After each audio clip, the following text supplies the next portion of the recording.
Bismillahirrahmanirrahim. Assalamu alaikum. I welcome you all to the 6th lecture on the subject management organizational policies and practices. Before we start with the lecture itself, I would like to give you a recap of lecture 5. That was on strategic human resource management. I gave you a brief introduction on what strategic human resource management is, what are the different elements of human resource management,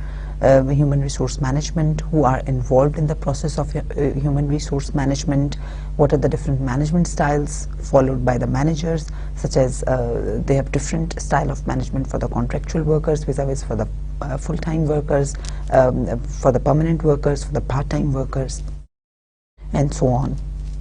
I also give you an overview of what are the different human resource management goals, and we discussed in detail why those goals are critical. So we discussed the labor productivity and cost effectiveness as one of the critical human resource management goals. What are the factors that make that goal critical? How it is important for the firms to stay productive as well as cost effective at the same time. And then we discussed some other goals, and we had a detailed overview of the different human resource management practices that an organization can employ, or that are the other detailed goals of the organization. We also discussed the different strategic tensions that an organization faces. For example, the labor motivation tension. How is labor motivation a tension for the organization? We had a discussion on this in detail. Then we had a discussion of the two different views, two different schools of thoughts related to what the strategic human resource management practices of an organization, or which strategic human resource management model an organization should adopt. So the first one of this was the best fit school of thought. And according to the best fit school of thought, an organization should see the situational factors or the context in which it is operating, and it should decide its human resource management policies accordingly. So the organizations that are, so it should try to have two kinds of fits. One is the external fit, and the other one is the internal fit. External fit relates to the alignment of human resource management practices with the organizational corporate strategy or the business strategy, and internal fit is the alignment of the human resource practices internally. So within that internal fit, we had a look on three kinds of fits that an organization needs to achieve, which was the consistency fit and temporal fit, consistency fit. We also had a look at the different critique on the best practice view of human resource management, and one of the important criticism that we discussed was that since this view talks only about the alignment between the organizational strategy and human resource objectives, and it talks about the different fits that should be aligned with the organizational strategy, it overlooks the role of employees, or it overlooks the rights of employees, or it overlooks the needs of employees. It does not talk about the fit of human resource practices with the needs of the employees. For example, it does not talk about how the employees, how much longer the employees will work with their working hours. It does not talk about their work-life balance. It does not talk about their compensation plans, etc. So and that was one of the most important criticism that was that this theory had to face. Then another criticism that this theory had to face was that it's the nature of human resource management is pluralistic. But contrary to that, it only talks about one or two of the fits. Then we had another view, which is the best practices view. We had a detailed discussion on that view, and I will just give you a small overview here of that view, which is that any organization which is operating in any part of the world, irrespective of the context and irrespective of the situational factors it faces, irrespective of the sector in which it is operating, irrespective of the industry in which it is operating, irrespective of the governmental or political laws that an organization has to face, there is a number or a set of human resource management practices that if used by the organization, it would be successful. So an example could be if an organization is using structured interviews, they definitely have an advantage over the unstructured interview process, right? And so the hirings that are done through the structured interviews, they are going to give you better fit between the person and the organization than the hiring that is done through the unstructured interviews. So and similarly, training and development, if an organization adopts wherever it is operating, in whichever industry it is operating, it is going to be beneficial for the organization compared to another organization which does not use the training and development practices. The underlying rationale behind this theory is that since all these human resource practices, they increase the employees' ability to perform, they increase their motivation to perform, and they provide them better opportunities to perform through, for example, the better autonomy and more coordination between the teams, and better communication, more participation. So all these practices are part of this this set of best practices, right? So all of them together increase the employees' ability, motivation, and opportunity to perform, and thus increase the performance of employees. That is why the theory ignores the context, and it says that these practices are best wherever, however, in whatever circumstances you use them. But the criticism on this theory was that one size does not fit all. There are various organizational, even there are certain governmental laws and regulations which prohibit certain organizations from adopting certain kinds of policies. Right, so you just cannot altogether adopt certain kinds of policies as per the legal laws of the state or the legal requirements. For example, I gave you the example of Japan, where it's not possible to lay off an employee once you hire the employee, and there is a concept of long-term employment there, long-term long life security, employment security. So if you are in a country like Japan, you cannot lay off the employees, and you have to devise some other alternate business strategies to enhance your firm's flexibility. So that is why context is important. That is the main criticism on this theory. And other main criticism on this theory was that the set of best practices it is talking about, the theory is talking about, it's not clear that which set of best practices it is. Some theorists or some authors, they have given a set of 5 to 6 practices which they term as best, and some have given a list of 10, 18 to 20 or even more items in the as best practices which should be used by the organization, but which bundle of the best practices should be used, that is not clear. So we discussed the critics of the two views in our previous lecture, and with this we end up with the recap of lecture 5 and we move towards lecture 6. Today we are going to discuss ethics and social responsibility. What you can expect from today's lecture is, after discussing or after listening to today's lecture, you should be able to discuss how the nature of management jobs creates the possibility for ethical abuses. Then you should be able to identify common kinds of workplace deviance. Then you should be able to describe what influences ethical decision making. And you should be able to explain what practical steps managers can take to improve ethical decision making. So you know that managers have great authority over the functions, over the tasks that the employees are performing. They're the direct supervisors of the employees. So the first line managers, if we talk about them, they have the authority to supervise the task, or they're responsible for supervising the task of their employees, right? And we had a discussion on how there are different levels of managers, the lower level, middle level, and upper level managers, and all these three levels of managers, they have some authority which is associated with their position, with their legitimate position in the organization, that they have the power. They have the coercive power, they have the reward power, and they have the legitimate power to exercise certain options. The managers, they can allocate the resources, they have the authority over the resource allocation, and they have the authority over the employees, that in what direction they have to take the work from the employees. Manager behavior needs to be ethical to promote ethics in the organization. Managers can do many kinds of things which, as per their authority, they can do, but they are unethical, such as they can mishandle the resources that are provided by the organization. They misuse the organizational resources over which they have power to use. For example, if you start using company car for your personal purposes to pick and drop your children, or the company driver to pick and drop your children, then that is misuse of resources, that is the personal use of organizational resources, and that is unethical.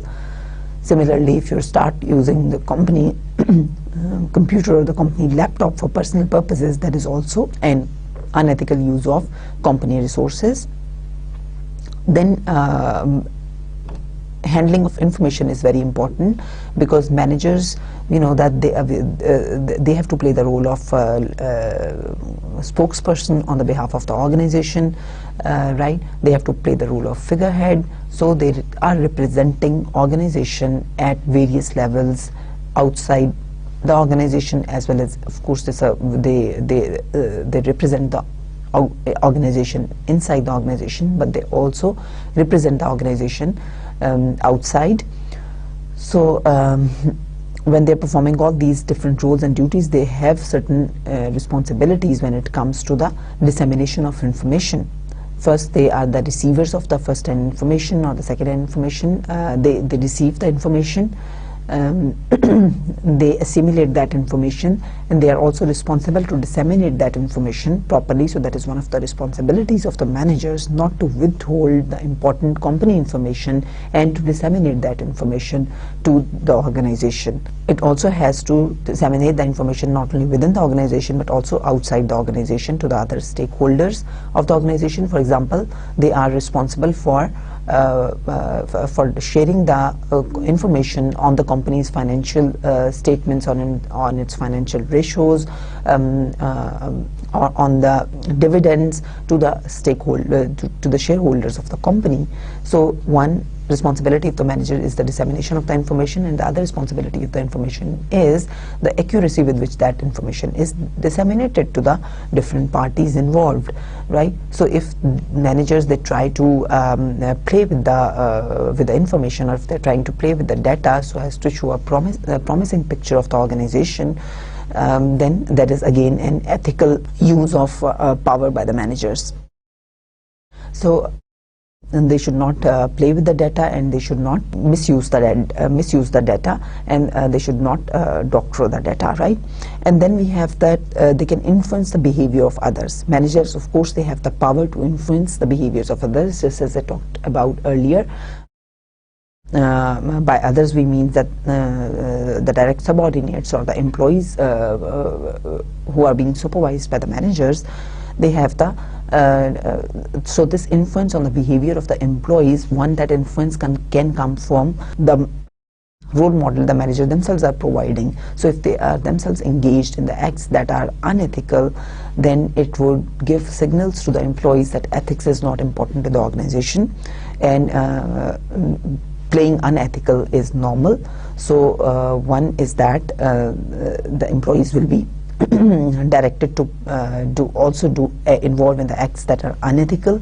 Secondly, the managers can sometimes intentionally involve the employees in unethical behaviors. For example, asking them to do this much amount of sales irrespective of or to make this much amount of production or give this much amount of output irrespective of the quality of that output.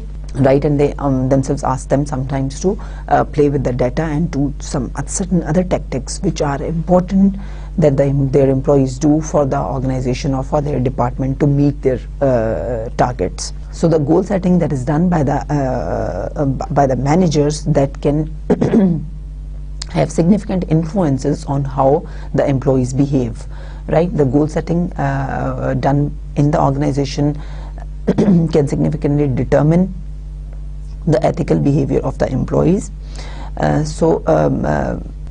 If the goals are set too high by the managers, it might not be possible for the employees to attain those goals, and they may start playing unethical to achieve those goals. So I have here two studies for you as an example on how people generally behave. We have almost 30 MBA graduates of Harvard University. They were once, data was collected from them, and they reported that most of them were asked by their managers to misrepresent the data, to play with the data and misrepresent the data and get the desired results from their research. May that results be harmful for the quality of the product, and may that results lead to the product not meeting its standards. They were still forced by their managers to produce the faulty results, but which are desirable outcomes as perceived by the managers. Then in another study of 1,324 respondents, it was found out that 48% reported unethical behavior. That is, 48% reported that yes, there is an engagement in the unethical acts or undesirable behavior, such as cheating expense account, then forging the signatures, then cheating on co-workers, etc. These are some of the behaviors that have been reported that they are common. The 48% of the respondents, they had this report. And 60% of these respondents, they believe that management has its role to play. So if the management has its commitment towards ethical behavior in the organization, and it displays that ethical behavior itself, it can these figures can considerably fall. So that was the belief of 60% of the management. And it is true that most of the employees, they are highly influenced by the requirements at the workplace. So their ethical or unethical behavior is largely dictated by what kind of environment they have at the workplace, what are their job demands, and what are the demands of their manager, and what are the pressures that they are facing on job. Let's discuss the case of Walmart. I have a few examples, very interesting examples for you from Walmart, that the kind of strict ethical policy Walmart is following. It is very strict guidelines for its employees as to what is ethical, what is unethical, or what is the code of ethics, and how they have to behave in certain ways, and if they do not behave in those ways, if they behave unethically, what are the punishments for them. It is very clearly stipulated in the code of ethics of Walmart. For example, if the employees, they accept anything of value from their clients or from their customers or from the suppliers or vendors in the shape of gift vouchers, in the shape of tickets, air tickets, in the shape of dinner or any sports event, they will be dismissed from the company. And the laws are so strict that the employees are even restricted to accept even a cup of coffee from their clients or from the supplier or from the vendor.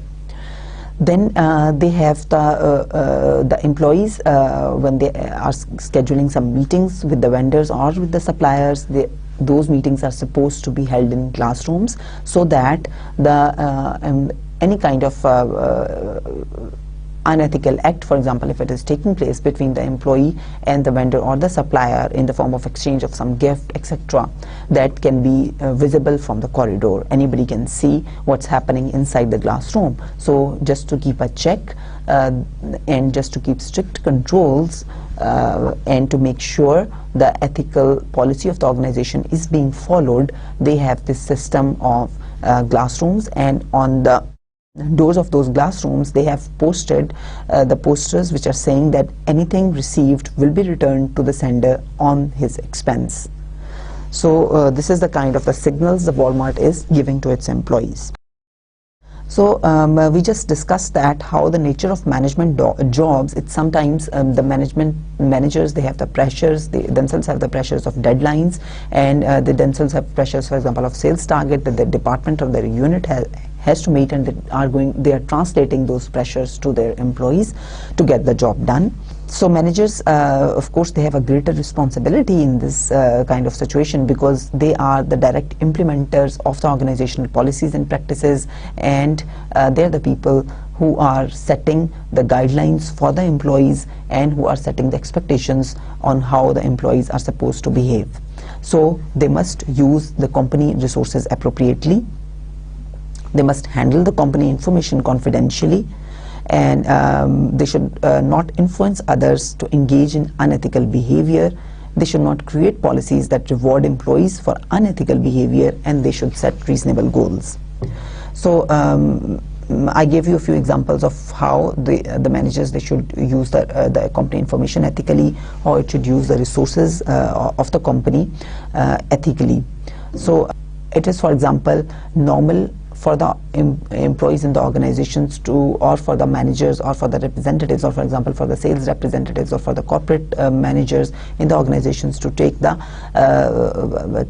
clients for dinner outside. But what if the manager is using the company jet to fly to another city for a business meeting, but the manager also stops in the way to some other city for a home visit? Right? So that is, of course, that is unethical, and that is again a misuse of company information.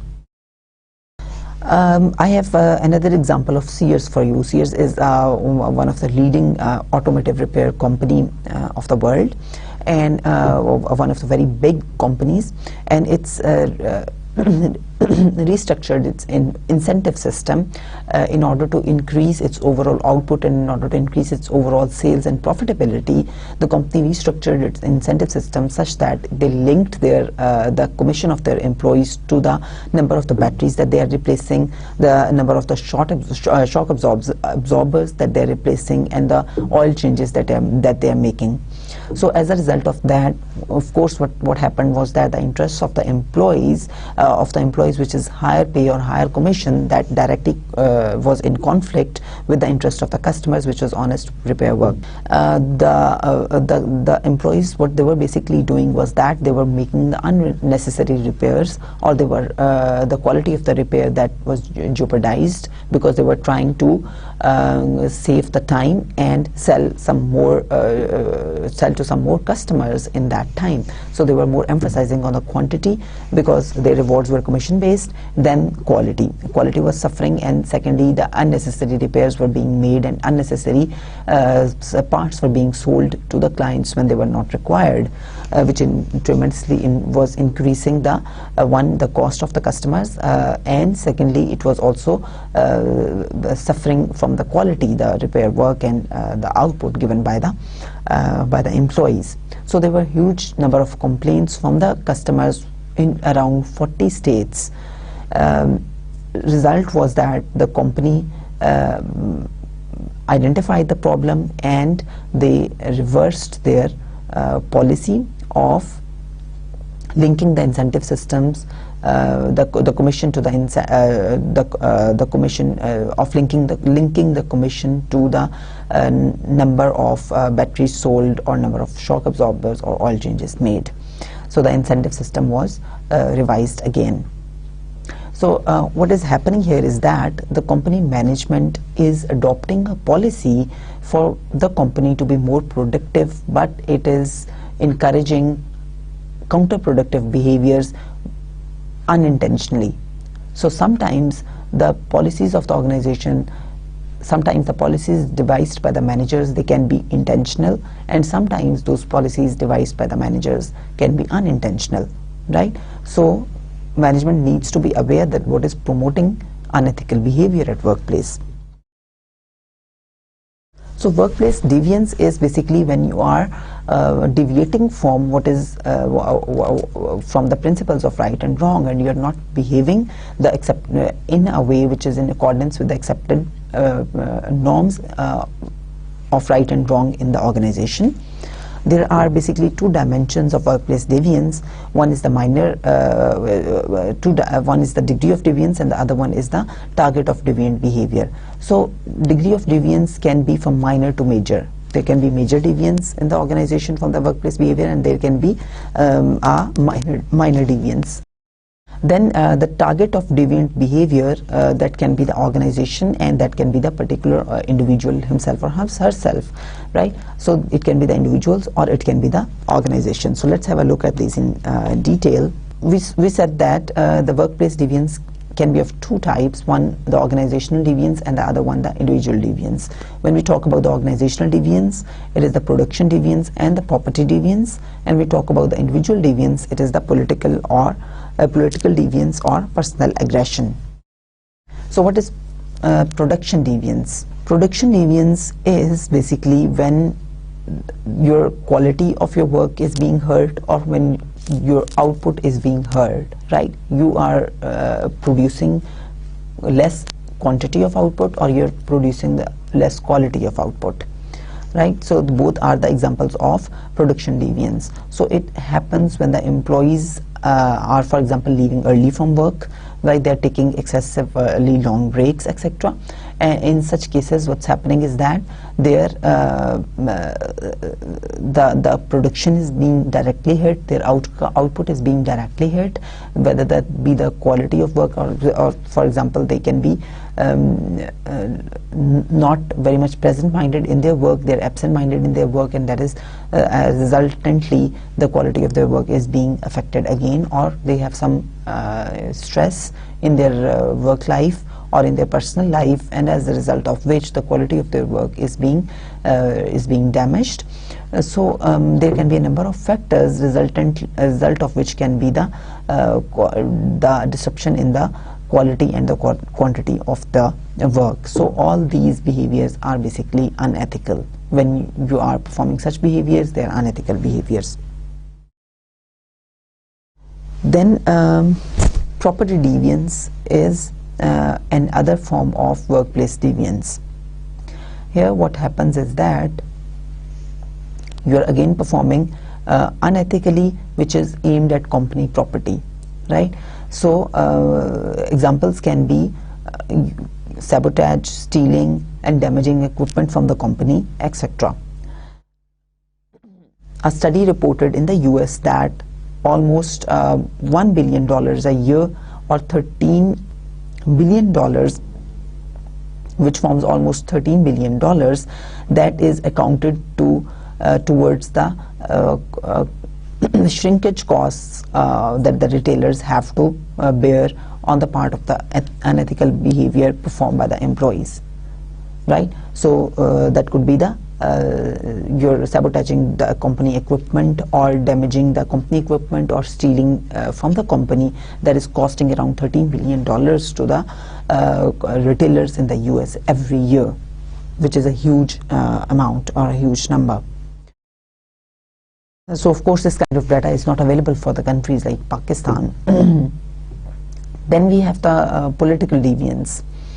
Political deviance is of personal nature. So that is when someone is trying to harm someone else, or the co-worker, for example, in the company, such as the manager is trying to do the favoritism with some co-worker, is trying to spread some rumors about some co-worker. So as a result of those rumors, there can be defamation of the character of an employee, and that is political deviance, or you are trying to falsely blame others. That is also a form of political deviance. So sometimes what managers do is that they, out of favoritism, in their performance appraisals, they try to promote some of the workers. They're trying to giving undue favor or unduly positive appraisals of some of the workers, and some of the workers that they don't like, they try to make, or they try to create situations so that the workers themselves weak, such as negatively filling their performance appraisals, right, and giving them a defame by spreading false rumors about them and talking badly about them in front of others, right, so that portray them as bad workers in the eyes of other people and in the eyes of the other seniors, right. So this kind of acts, they all fall under this political deviance, and they are directly hurting the individual or the employee in the organization. Then we have the hostile or aggressive behavior towards others. That is another form of workplace deviance, which is personal in nature. When you're being violent to others, when you're showing hostile or aggressive behavior towards others. So examples of this kind of deviance are sexual harassment, verbal abuse, and threatening others, etc. A study shows that 1,000 people per year, or 3 per day, they were killed at work. That is a study in the US. There is a report of a study that was carried out in the US, and it also shows that police officers, guards, store owners, and the company managers, they are the most affected victim of they are the most effective category of the people who fall under the personal aggression from others, from the other employees or from others. We see that organizational deviance is the production deviance and the property deviance, and I have given you a few examples of the production deviance, such as leaving early, taking excessive breaks, working slowly, or wasting your resources, wasting the company resources, right? They're all the examples of production deviance. Then we have the examples of property deviance, such as you're sabotaging the equipment, company equipment, you're accepting kickbacks, you're lying about hours worked, and you're stealing from the company. These are all the examples of organizational deviance. And then we have the political deviance, such as you are showing favoritism, such as you are gossiping about your co-workers, you are blaming your co-workers, and you are competing non-beneficially. And then you have the personal aggression, which is the sexual harassment, that is the verbal abuse, stealing from co-workers, or endangering co-workers. They are all the examples of personal aggression. So of course they can be all these kinds of deviances, they can be from minor to major. They can have minor consequences in the terms of minor harm which is being caused to the organization or to the individual, or they can also cause the major or more serious harm to the organization or to the individual. What are the outcomes of workplace deviance for the companies? Of course, the companies, they can be prosecuted and they can be punished even if the management is not aware about the unethical behavior that is being performed by an employee or by a manager in the organization.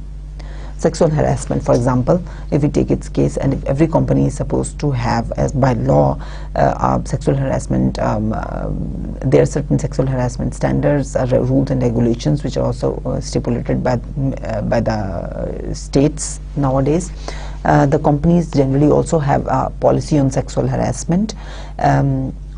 What will be the grievance procedure, what will be the reporting procedure in case of sexual harassment, and how the cases will be treated, and what will be the penalties to the accused person.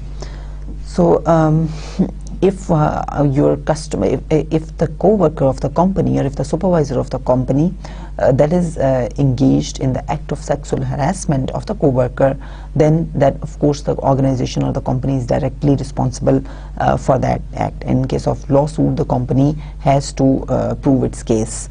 But if it's the company customer who is doing that act because who is harassing the employee at the organization, then what is the position or what is the standing of the organization in that case? Because the act is taking place at the workplace, and if that act in an organization is in somehow responsible for that act taking place from the client or from the customer, such as the uniform of the staff is such that it is leading to the advancement of such acts by the customer, then the organization is also held responsible for that sexual harassment. So how ethical decisions are made? Let me give you an example here, a real case I'll discuss here with you, and then I will ask you a question of what you would do. if you were to resolve that case or that situation. Richard Adasse, it is the case about Richard Adasse, who has been working with IBM who worked for IBM for almost 29 years, and he died just 4 months before it was going to be 30 years completed of his work with IBM. Right, and the policy in IBM is that after completing 30 years of service with the company, an employee is entitled to full retirement benefits and pension plan. So it was a very cold day when it was very stormy weather when most of the people, they were taking their days off from the company. But Richard Adasse, he got up and he shaved and took his shower and was getting ready to go to the office. Just as he was leaving for office, he suddenly had a heart attack and he fell off the heart attack and he died there. So he left behind his wife and daughters. So in this case, what the company should do, what benefits the company should pay the wife and the kids of Adasse, if they pay the also considering that he was a very loyal and he was a very senior worker and he was a very serious worker with the company. His father had also been with the company from last 30 years. He also served the company for 30 years. Now if they give Adasse full benefits, full retirement benefits, it becomes $1,800 a month and full medical coverage to his family. But if they do not give him full benefits, that is, if they give him the benefits that should be given to an employee who is short of 30 years of service, then they are $340 a month, with a which is of course considerably less than $1,800 a month, and the family also has to pay $473 a month on account of medical coverage to continue getting the medical coverage. So this is a lot of difference between the two sets of benefits that the family can get depending upon the decision made by IBM. So in your opinion, what decision should IBM take in this kind of scenario or in this kind of case? Let's go to the future slides, have a discussion on how ethical decision making is done, and then try to reach our answer. So ethical decision making, that is basically influenced by the ethical intensity of the decision. It is influenced by the moral development of the manager, and it is influenced by the ethical principles that are being used. Ethical intensity of a decision is further determined by a number of other factors, such as magnitude of consequences, social consensus, probability of effect, temporal immediacy, proximity of effect, and concentration of effect. So before we move further, we have a discussion on these key concepts. Ethical intensity. So ethical intensity is degree of concern of people about an ethical issue. So how concerned the people are about the ethical issue, what is the intensity of that ethical issue. So there are certain issues which people are more concerned about, and there are certain issues which they are not that much concerned about. Then the different factors which are measuring ethical intensity of the issue, such as the magnitude of consequences, what will be the total harm or what will be the total benefit that is derived from an ethical decision. Then the social consensus, agreement on that behavior of whether that is good or bad. What is the general public saying? Are they agreeing? Is there a consensus between them on whether a certain behavior is good or a certain behavior is bad? Then the probability of effect, which shows that the chances that something will happen and then it will harm others. Right? For example, it's written on the packets of the cigarettes that smoking is injurious to health, or it causes cancer and a number of other lung diseases and respiratory tract problems. So, and it has also been proven by research that there is a linkage between smoking and these diseases. So it means that smoking will increase the probability of effect that something will happen, right? So the people who are smoking, they are much more prone to these diseases than the people who are non-smokers. So that it increases the probability of effect. Then we have the temporal immediacy, which is the time between an act and the consequences that act produces. So if a manager has to lay off the workers after 7 days, then if the worker has to lay off the workers after 3 months, that is temporal immediacy. Then the proximity of effect, which is the social, psychological, cultural or physical distance between a decision maker and those who are affected by the decision, right? So a co-worker which is working with a manager compared to that a staff worker, right? So that is the proximity of effect, how much attached you are psychologically, culturally, physically or socially with the affected person. And then the concentration of effect, which is the total harm or benefit that an act produces on the average person.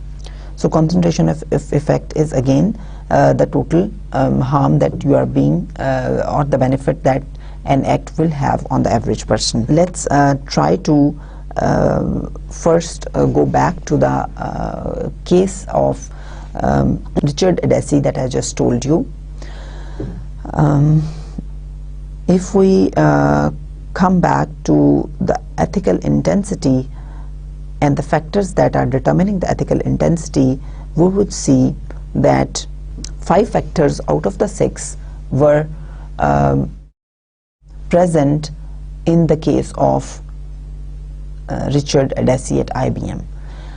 Let me tell you first the decision that IBM made.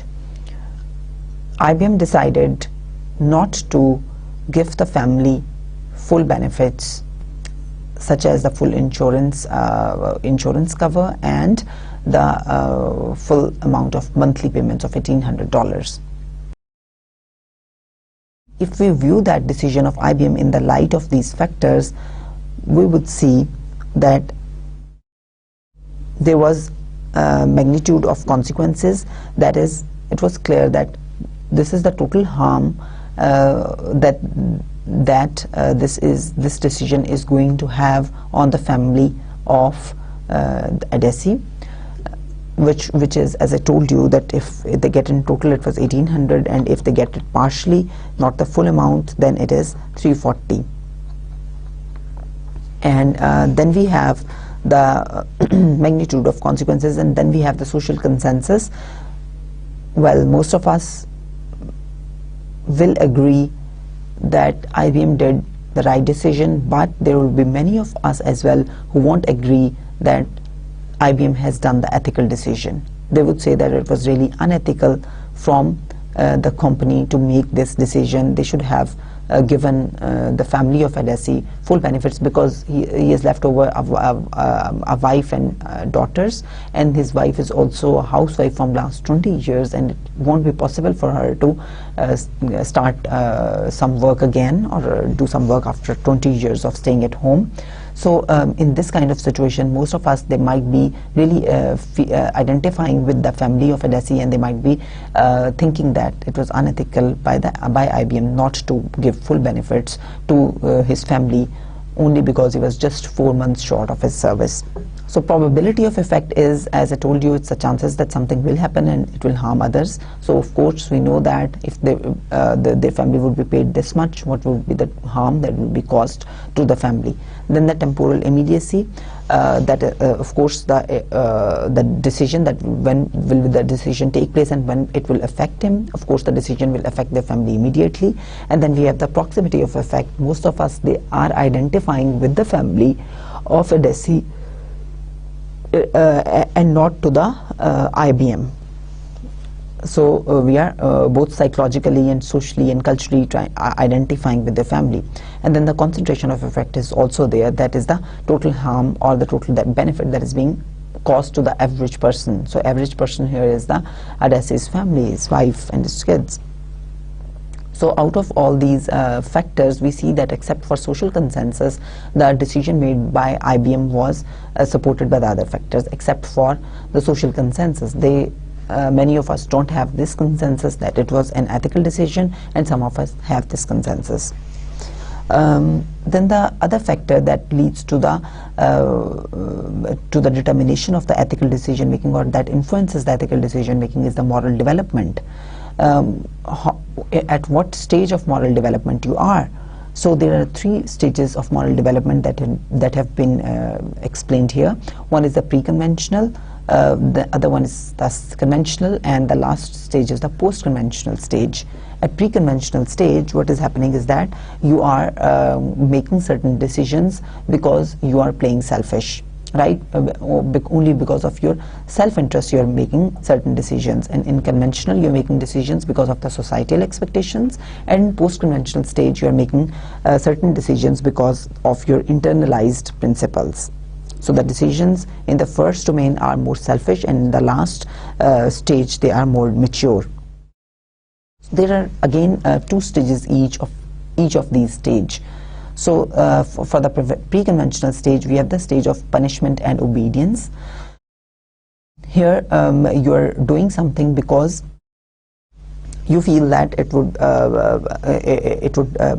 would not be good for you, or it would harm you. And then we have the instrumental exchange, where we are doing something because we feel that it will benefit us. Here let's first take an example of a person who is being offered by his co-worker a copy of the software, Microsoft Office, right? And the person, he has not, of course, bought that CD from the market, that software from the market, or he has not bought that software from the Microsoft, who has the copyrights, right? Now this person who is getting that software, he immediately has his self motives that if he copies that software to his computer, then he is going to make some certain PowerPoints, he is going to make certain presentations, he is going to develop some other documents, etc. And he is going to work a lot on this. And on the other hand, he also knows that Microsoft won't ever be able to know that he has unlawfully obtained that software. Even if Microsoft knows that he has obtained unlawfully that software or illegally, Microsoft is not going to do anything about it, because he is a very small fish, and Microsoft runs after big fish or after big companies who illegally take the softwares of the company and then distribute it among their employees. If we see if the employee is at the pre-conventional stage of moral development, and he's at the instrumental stage, which says that employee will act selfishly and in his own benefit, he will only try to see his own benefit. So here what he will do is that he will just copy the software, knowing that Microsoft won't ever be able to trace him. So he'll just copy the benefit and make use of it, the software, and make use of it, right? Now you have this conventional stage, which is the first sub-stage in this conventional stage is the good boy, nice girl. So here you are making certain decisions because many people are doing like that. So if in the case of that guy who has got the Microsoft Office software for free, if he sees that many of the people are doing the same, they're also copying the software like that, he will also be doing that, right? Because he has a justification that as many others are doing the same. Then the law and order. You do certain things because it is lawful, and you don't do certain things because it is illegal, and you might be penalized for that. Right? Then we have the last stage, which is the most mature stage of moral development, where you are making your decisions because of your inner moral values. So the first one is the social contract. Here you are entering into a certain decision, you are making certain ethical decision because it is the rights of the general public, or it is good for many others, or it is the right of many others, and if you won't do it, then it will be to their harm.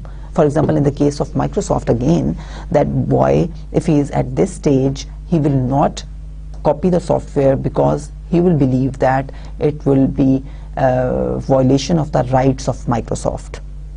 right? And then we have this universal principle. Universal principles are your own personal beliefs of what is right and what is wrong, and your own ethical beliefs of what is right and what is wrong, and they might be different from law, from what law says, and you're still following your beliefs because you are so sure of your beliefs, and those are so internalized beliefs that even they supersede what law says. If you believe that something is ethical, you will be doing that. So here such as if that someone is socialist, if he belongs to socialist state, if he is a socialist, then he will be copying that software, in this case of Microsoft, because the socialists, they believe that nothing belongs to, or nothing is the property of any single individual or any corporation, but it is the property of the society at large. Here from this we can also conclude that the decisions that we make, they can have several dimensions. They can both be illegal and unethical.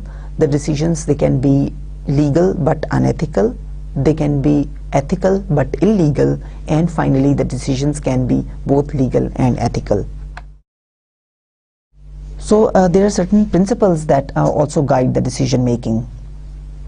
One is the principle of long-term self-interest, then personal virtue, then we have this religious injunctions, then we have the government requirements, utilitarian benefits, individual rights, and distributive justice. Let's see them one by one.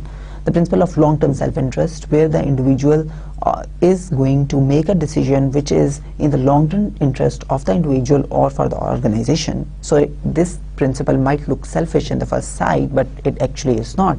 For example, you're always trying to save for your long run, right? You're trying to make savings because they will be useful for you in the long run or for your contingency plans, and you do not spend all the money altogether in your current period eating pizzas or sitting in the restaurant, right? So you are not fulfilling your short-term objectives, but you're fulfilling your long-term interests here, right? Then we have the principle of personal virtue, where never do anything that is not honest, that is not open and truthful, and that you would not be glad to see reported in the newspapers or on TV. So if we again refer back to the case of Edesi and IBM, we would see that this decision of IBM was really badly reported in the Wall Street Journal. It was reported to be an unethical decision made by this company. So if that company would have followed this principle, they would not have made this decision. Then there's this principle of religious injunctions, according to which never take any action that is not kind and that does not build a sense of community. So any decisions that you or your organization takes, they should build a positive sense of community in the organization, and that should build a feeling of kindness amongst the community. So again, referring back to the case of Edesi, then the IBM, in order to promote this sense of community and kindness, that should not have taken the decision of not giving full benefits to the Edesi's family. Then the principle of government requirements, which is that never take any action that violates the law, for the law represents the minimal moral standards. So if we again refer back to the case of Edesi and IBM, actually IBM made their decision based on this principle. They followed what was the minimum requirement by law. So as per law, as per their policy, the family of Edesi was not entitled to full benefits, right? And then this principle of utilitarian benefit, which says that never take any action that does not result in greater good for society. So here, if we have a very crisp overview of the Edesi's case again, we would for a while we might feel that here it was the decision was not for the greater benefit, because the decision was made kind of against the family. As I told you earlier, that his wife was just a housewife for the last 20 years. She was not working and she had two daughters to take care of as well. So in this case, we might feel that IBM should have given full benefits to the family. But if we try to broaden our vision, we would see that if they had given these benefits to a DESI, it might have led to the company suffering in the long run, because at IBM at any point in time there are almost 1,000 workers who are nearing retirement, right, or who are entitled to full retirement benefits. So that is a huge number of people. So if it starts giving benefits to all those people, then it would lead to lesser and lesser share price of the IBM, and it would lead to lesser profitability of IBM, right, and their lesser market share. So this was not in the interest of the more number of people. Then we have the principles of individual rights. That is, that never take any decision that infringes on others' agreed upon rights. So here again, if IBM had granted full retirement benefits to the DESI's family, it might have violated the individual rights of other people who were also nearing retirement, right? And of course it could not give those rights to everyone who is nearing retirement, because they have a policy as per which all the employees, they are entitled to those benefits only when they have 30 years of service. Then we have this principle of distributive justice, as per which never take any action that harms the least among us, the poor, the uneducated, the unemployed. So again, as per this, the decision that the IBM should have taken should be for the DESI's family, if they had followed this principle.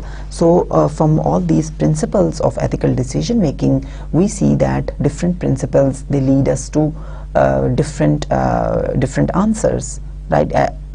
Some of the principles, according to some of the principles, IBM did right, and according to some of the principles, the decisions made by IBM were unethical. So what are the practical steps to decision making? First one is that you need to select and hire ethical workers. Then you need to establish a code of ethics. Then you need to train your employees to critical decision making and create an ethical climate. So first, the select and hire ethical employees. It says that if you found how the ethics training, ethics selection and hiring can lead to positive outcomes, and what are the kinds of tests that are involved. One is the overt integrity test, and other one is the personality based test. Before going to talking more about these tests, I would give you an example of what the Reader's Digest did once. Was that they put $50 in almost 120 wallets, and they placed those wallets all over in different places, in the urban areas and in the rural areas, and in the areas where the managers and the other workers were working. So it was a very random sample on whom in whose area these 120 wallets, they were spread with the money and with the complete ID card and the complete information of the person to whom those ID cards could be posted and at what address they could be posted. So out of those 120 wallets, what happened actually was most of the wallets, they were returned without that $50, right? So that is basically an example of the unethical behavior that people generally perform. So but some of the wallets, they were not, they were returned incomplete, in a whole. So what here is the role of the personality of the individual, and what here is the role of the different tests of the individual. At the time of the hiring, what the organization can do is that it can conduct these overt integrity tests. So these tests, they basically help reduce the workplace deviance, and they help hire workers who can perform better.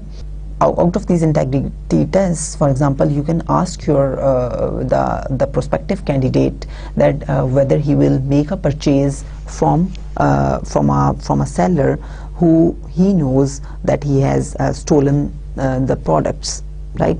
And or you could ask them, your prospective candidate, that how much people they often steal at the workplace. So if the people, they generally perceive that this kind of unethical practices or this kind of dishonest behavior is common, so those who will be unethical, they would mostly be saying yes to these questions, right? And another way of conducting this your selection and hiring process is by way of their personality tests.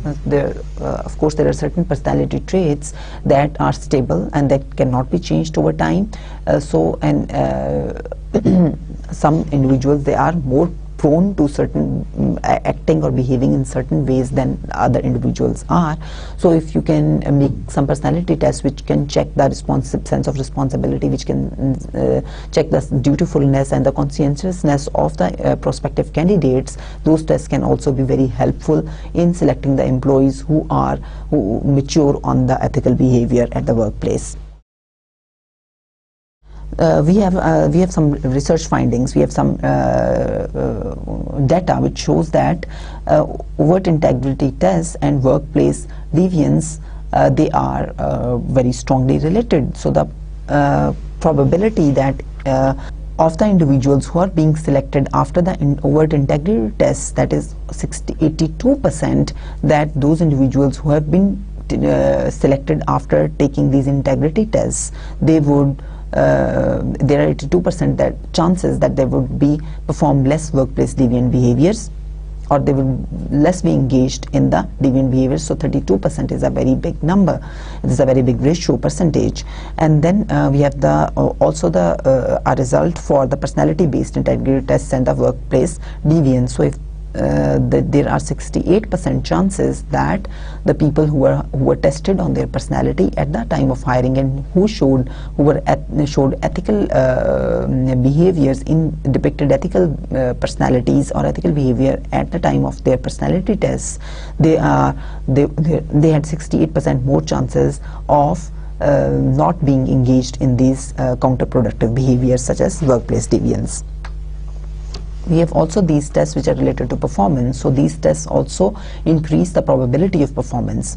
So the individuals who are hired after conducting the integrity tests, they are 69%, they have more chances to perform better in the organization than the organizations who are not taken such tests from. And then the individuals who are have bad were tested against their personality, whose personality based tests are taken, they are 70% more likely to perform better on their jobs than the individuals who have not been tested for these personality tests. And similarly, we also have a report for the integrity tests that are conducted for theft, that 57% of the candidates, who are being tested on integrity, they are less likely to do any theft in the organization compared to the candidates who have not been tested. So the next step, one is the hiring and selection, and the next step that the organization can do is that it needs to establish a code of ethics. The code of ethics basically communicates the code of that what is the expected behavior from the individual of right and wrong, and what will be the different punishments and what will be the different rewards which are associated with the performance or non-performance of that behavior. And also this code of ethics, it should be communicated very well both inside and outside the company. We have an example of Nortel Networks, who have developed a very well developed code of ethics both for the internal and for the externals. So anyone can view this on their website.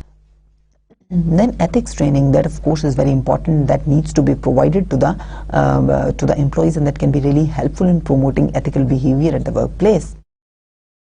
So it develops the employees' awareness of ethics, and it activates achieves the credibility with the employees, and it teaches a practical model of ethical decision making to the employees, right? So there are different ethical trainings. There are different kinds of ethical trainings, such as some organizations, they engage into Some organizations, they engage into hiring the external consultants or hiring the coaches to ethically train their employees. But it has also been reported that this kind of trainings or this kind of coachings, they are overly theoretical in nature, and they are not as much close to the actual real workplace dilemmas that the employees they are facing. But on the whole, these trainings can guide employees as to what is the model of the decision making and how they have to deal with certain ethical dilemmas, such as it can deal with how they have to identify the problem, right? They need to ask themselves what is actually the problem. Then they need to identify the constituents, the persons who are being involved, the person who are being harmed, right? Then they can diagnose the situation, that how it happened, why it happened, can we undo it. Then they need to analyze their options. What are the different options, what are the different possibilities that are available to deal with it, what are the different costs associated with the different kinds of decisions that if those kinds of decisions are made, what are their associated costs, right? And then they make their choice out of those different options that are available to them.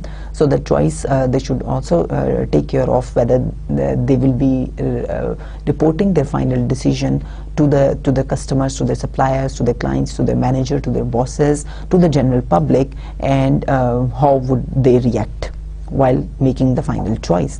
And then finally, when you have made your final choice, they are trained on how they have to act. Once they have made a choice, then you have to be confident on that decision, and they have to stand with that decision. Ethical climate needs to be established. That is really very important, that there should be an ethical climate that should be established in an organization and should be promoted in the organization. And again, the role of managers is really critical in establishing the ethical climate in the organization. First, they need to act ethically themselves, because they are taken as the role models by the employees in the organization. So whatever the workplace behavior the managers are performing, employees are likely to perform. Then they're active in company ethics. They need to be active in company ethics programs. Especially the commitment from the top management is really important in the ethics trainings courses or the training programs or ethics programs. Then they need to report potential ethics violations. They should be reported, and it should be encouraged that those violations that are taking place at any level in the organization, that they be reported. So the role of whistleblowers is very important here. The whistleblowers, they often fear that if they report any such unethical act, they fear that they would be penalized instead of penalizing the person who is performing the unethical behavior. But nowadays, increasingly in most of the states, there are state and federal laws that promote the rights of the whistleblowers. So the organizations should also promote the whistleblowers to make an environment, to make a climate which is more conducive for ethical behaviors and ethical decision making.